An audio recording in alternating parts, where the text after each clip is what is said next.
ETF index mutual funds నేర్చుకుని stock మార్కెట్లో రాణించాలనుకుంటున్నారా? వెంటనే ఈ నెంబర్కి కాల్ చేయండి. Hi viewers, India's largest digital media network Suman టీవీకి స్వాగతం. ప్రస్తుతం మనతో ఉన్నారు motivational speaker and advocate Ushasri. So Usha, ఒకప్పుడు అయితే కన్నా చక్కగా అందరికీ తెలుసు అబ్బాయిల చేతిలో అమ్మాయిలు మోసపోవడం ఎక్కువ, బలి అవ్వడం ఇప్పుడు ఉంది. బట్ పర్సంటేజ్ మాత్రం అమ్మాయిల చేతిలో అబ్బాయిలు ఎక్కువగా బలవుతున్నారు అనమాట. అంటే ఒక అమ్మాయి ఒక అబ్బాయితో ఆల్రెడీ రిలేషన్లో ఉంటుంది చక్కగా, మళ్ళీ ఇంకొక ఇద్దరు ముగ్గురిని కూడా మెయింటైన్ చేస్తుంది. మొన్న ఒక ఇన్స్టా రీల్ వచ్చింది, ఒక అమ్మాయికి వాళ్ళ బాయ్ ఫ్రెండ్ సర్ప్రైజ్ గిఫ్ట్ ఇస్తాడు, దాని మిగిలిన 6 మంది బాయ్ ఫ్రెండ్స్ ను కూడా తెప్పించినాడు. ఇట్లా కళ్ళు మూసి సీరియస్లీ అది ఎంత వైరల్ అయింది తెలుసా? అంటే ఆ అమ్మాయి ఆల్రెడీ ఈ అబ్బాయితో రిలేషన్ ఉంటూ ఇంకో 6 మందిని మెయింటైన్ చేసింది. ఈ అబ్బాయి ఏం చేశాడు, చక్కగా బర్త్డే పార్టీకి నీకు సర్ప్రైజ్ ఇస్తా అని చెప్పి మిగిలిన వాళ్ళని తీసుకొచ్చాడు. ఆ అమ్మాయి ఫ్యూజ్లో అవుట్ అయిపోయినాయి. సీరియస్లీ అబ్బాయిలు ఎక్కువ మంది మోసపోతున్నారు. నిజంగా అమ్మాయి మన లవ్ లో ఉన్నప్పుడు ఇంకొకరితో ఎఫైర్ పెట్టుకుందని ఎలా తెలుసుకోవచ్చు అంటావు? ఎందుకంటే నువ్వు ప్రధానికి ఒక సొల్యూషన్ చెప్తావు కాబట్టి. సో దీనికి కూడా నువ్వు నాకు టాపిక్ పంపించినప్పుడు ఐ డిడ్ మై రిసర్చ్. నేను ఏది రిసర్చ్ చేయకుండా మాట్లాడను. సో ద రిసర్చ్ లో ఇప్పుడు మనం ఉన్నది ఆక్వేరియన్ ఏజ్. అంటే ఇప్పుడు మనకి 4 యుగాలు ఉన్నాయి కదా. ఇప్పుడు కలియుగం అంతమయ్యే స్టేట్ కి వస్తున్నాము. సో ఒక ట్రాన్సిషన్ లో ఉన్నాం.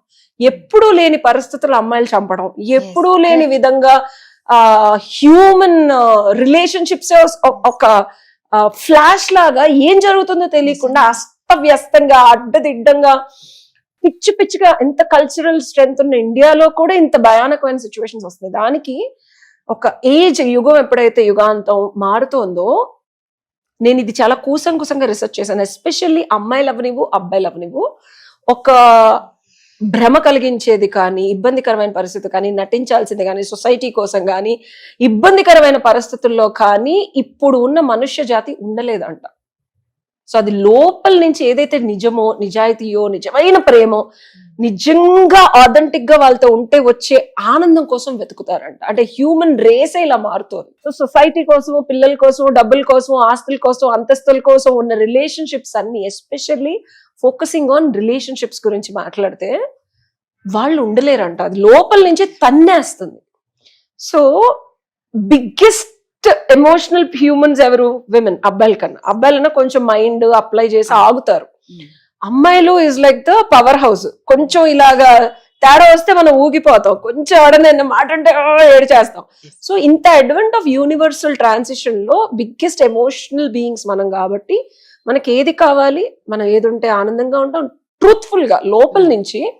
అమ్మాయిలు దాన్ని వెతకటంలో వెనకాడట్లేదు, పొందటంలో తగ్గట్లేదు. కరెక్ట్. పాత చింతకాయ పచ్చడిలాగా పెళ్ళంటే ఇలా ఉండాలి, గర్ల్ ఫ్రెండ్ అంటే ఇలా ఉండాలి, ఎవరితో ఫిజికల్ గా ఉండకూడదు, ఒక్కరితోనే ఉండాలి అన్న అడ్వెంట్ అసలు మనం తీసేయాలి. రాదు అసలు. నువ్వు ఈ క్వశ్చన్ కూడా అడగకూడదు ఇంకోసారి. మరి ఇంత అన్యాయం. ఈ ట్రాన్సిషన్ కోవిడ్ తర్వాత వచ్చింది, ఎవరూ ఆపలేరు, ఏమీ చేయలేరు. ఇందాక నువ్వు అన్నట్టు ఏంటంటే కలియుగాంతం అయ్యేటప్పుడు నిజంగా ఈ వైపరీత్యాలన్నీ చూడాల్సిన వచ్చింది. తల్లి కొడుకుని చంపడం ఏంటి, నిజంగా నువ్వు అన్నట్టు అంతమైపోతుందేమో, అందుకే ఇంత దారుణంగా చేస్తున్నారు ఆడవాళ్ళు. నేను ఒకటి చెప్తాను రాదా, మనం కోవిడ్ లో చాలా వరకు కలి అంటే గుర్రం మీద వస్తాడు, కోత మొదలవుతుంది, ఖడ్గంతో వస్తాడు, గాల్లో ఇలా అనుకున్నాం. గాలిలోంచే కోవిడ్ వచ్చింది. కర్మలు ఎవరైతే భయానకంగా డబ్బు కోసం చేసిన వాళ్ళందరూ క్లిన్స్ అయిపోయింది. ఒక సెట్ ఆఫ్ పీపుల్ క్లిన్స్ అయిపోయారు.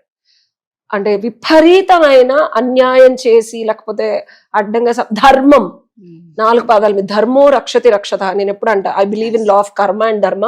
నేను ధర్మాన్ని ఎప్పుడు రక్షించడానికి ప్రయత్నిస్తాను, అది మనల్ని రక్షిస్తుందని. సో ఈ అమ్మాయిల్లో వచ్చే మార్పులు కానీ, అబ్బాయిల్లో వచ్చే మార్పులు కానీ, ఎస్పెషల్లీ ఇప్పుడున్న అడ్వెంట్ ఆఫ్ హ్యూమన్ రిలేషన్షిప్స్ లో అధర్మంగా, అంటే తన ఆత్మని చంపుకొని, తనని తను చంపుకొని, సొసైటీ కోసమో, పేరెంట్స్ కోసమో, నలుగురు కోసమో, ఒక అబ్బాయి కోసం ఏ అమ్మాయి తగ్గట్లేదు. తన స్వధర్మం ఏంటి, తన ఆత్మధర్మం ఏంటి, తన లోపల ఏది కావాలి అనేది వెతుకుతుంది ఆడది. దుర్బిణి వేసి, అంటే బైనాక్యులర్స్ తెలుగులో దుర్బిణి వేసి వెతుకుతుంది. స్వయంవరం అనే ఒక కాన్సెప్ట్ పాతకాలంలో ఉంది. అమ్మాయి మనస్సుని పొందాలంటే 100 మంది వచ్చి వాడి వీరత్వం చూపించాలి. ఆ స్టేజ్కి వెళ్తాను, అన్ని కనిపించట్లా, ఒక అమ్మాయి నువ్వు ఇందాక అన్నావు 6గురితో సర్ప్రైజ్, అఫ్ కోర్స్ అబ్బా నా ఇష్టమైతే నేను ఎవరితో పెళ్లి చేసుకోవాలో, అది మన స్టార్టింగ్ ధర్మం 4 పాదాల మీద నడిచినప్పుడు ఉంది. సో అమ్మాయిల మెంటాలిటీ అలా స్లోగా మారుతుంది రాదు, ఇది మనం తప్పు పట్టకూడదు. బట్ అలా అని ప్రతి ఒక్క అబ్బాయి బలి కావద్దు కదా. ఇప్పుడు నువ్వు ఒక్కరితో లవ్ లో ఉండి నిజంగా ఇక్కడ అందరు అమాయకపు మగవాళ్ళే చాలా మంది బలి అవుతున్నారు. నేను ఒకటి చెప్తా కదా, మనం ట్రాన్సిషన్ లో ఉన్నాం. ఏదైతే ఒక గొంగళి పురుగు నుంచి ఒక బటర్ఫ్లై అవ్వడానికి గొంగళి పురుగు ముందు కక్కుల్లోకి వెళ్ళాలి. ఆ పాకే ఆ చిరాగ్గా ఉండేది. నువ్వు ఇప్పుడు ఏమన్నావు ఉషా, ఇది చిరాకు రోత, అసలు ఎలా చేస్తారు ఇలా అంటున్నావు. నేను అంటున్నా రాధా, ఆ అమ్మాయి గొంగళి పురుగు కాదు బటర్ఫ్లై అని తెలుసుకుంటుంది. సో తనకి మనసుకి ఏం కావాలి, తన జీవితాంతం ఎవడితో ఉంటే వీరత్వంగా నన్ను సెక్యూరిటీగా చేస్తాడు అనే క్లారిటీ ఆడదానికి వస్తుంది. సొసైటీ కోసం ఎవరి కోసం సప్రెస్ నువ్వు అడిగా నాకు అర్థమైంది. నువ్వు యు ఆల్వేస్ సపోర్ట్, కరెక్ట్ అనే అంట, డెఫినెట్ గా కరెక్ట్ రాదా. ఆడదాన్ని పవర్ సప్రెస్ చేసింది సొసైటీ.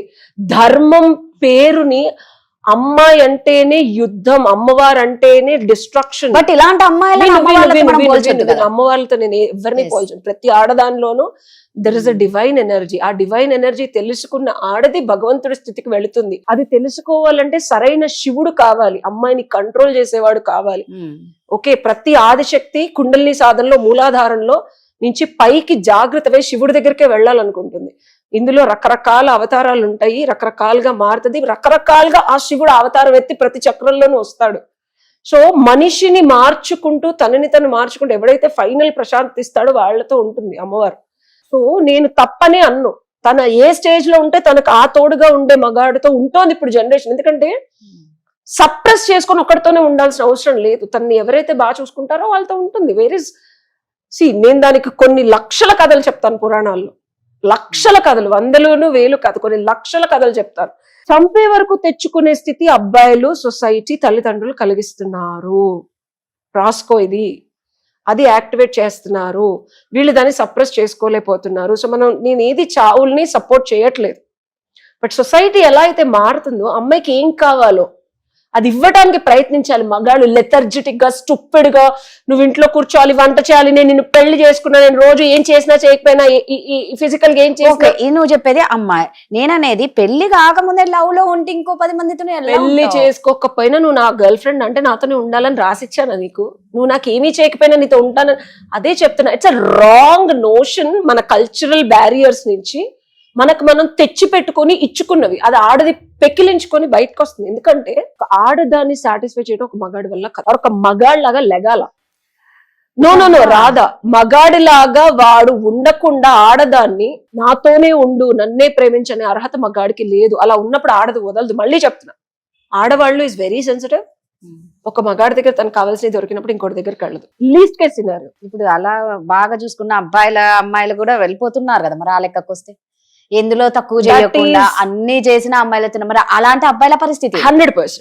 అది డిఫరెంట్ సినారియో, ఇంకో వీడియోలో మాట్లాడుతున్నాం. Now we're talking on general గా లాట్ ఆఫ్ విమెన్ పెళ్లిళ్ళు అయ్యి పిల్లలు ఉన్నోళ్ళు కూడా బయట ప్రేమ కోసం వెతుకుతున్నారు. నేను అంతేందుకు నాకు కాల్స్ వస్తున్నాయి. ఒక ఏజ్ గ్రూప్ అనుకుంటున్నాం కదా, 60+ వాళ్ళు కూడా ఇదివరకు ఇట్లాగా ఆడవాళ్ళు ఉండట్లేదు, మగవాళ్ళు ఉండట్లేదు, బ్యారియర్స్ ని తెంచుకొని ఒరిజినల్ లవ్ కోసం వెతుకుంటున్నారు. దాని గురించి చెప్తున్నా. So the solution for this is, ఆడవాళ్ళని తప్పు పట్టే ముందు, ఒకళ్ళ మొదలు 10 మందితో మాట్లాడుతుందని అనే ముందు, అసలు నువ్వు మగాడిగా అమ్మాయికి ఇవ్వాల్సింది 100% ఇస్తున్నావా లేదా? ఇవ్వకపోతే నువ్వు లెగాలి బంగారం. నేను కూర్చొని జాబ్ చేసుకుంటా, నాకు కుదిరినప్పుడు ఫోన్ మాట్లాడతా, నచ్చినప్పుడు బయటకు తీసుకెళ్తా, నా దగ్గర 1000 రూపాయలే ఉన్నాయి కాబట్టి నీకు ఓన్లీ 10 రూపాయలే కొనిస్తాను, మిగిలిన 990 రూపాయలు మా అమ్మకి ఇవ్వాలి, మా నాన్నకి ఇవ్వాలి, మా చెల్లికి ఇవ్వాలంటే కుదరదు బంగారం. You have to focus on a girl. పాప నీ మీద 100% ఫోకస్ చేయాలి అంటే నువ్వు 1000% ఇవ్వాలి బంగారం, లేకపోతే 1,00,000 మంది ఉన్నారు ఇవ్వడానికి. She will go. As simple as that. So మగాడిగా మగతనాన్ని చూపించండి. పురుషుడు అంటాడు, మగాడు కదా యాక్చువల్ గా చెప్పాలి అంటే. పురుషుడు పౌరుషము, పురుషత్వము ఉన్నది. లేకపోతే గూగుల్ సెర్చ్ చేసుకొని పురుషుడు అంటే ఎలా ఉండాలో అవి తీసుకొని ఆ కొలబద్ద వేసుకున్నాను. సో ఇది ఇచ్చింది సొల్యూషన్. Thank you.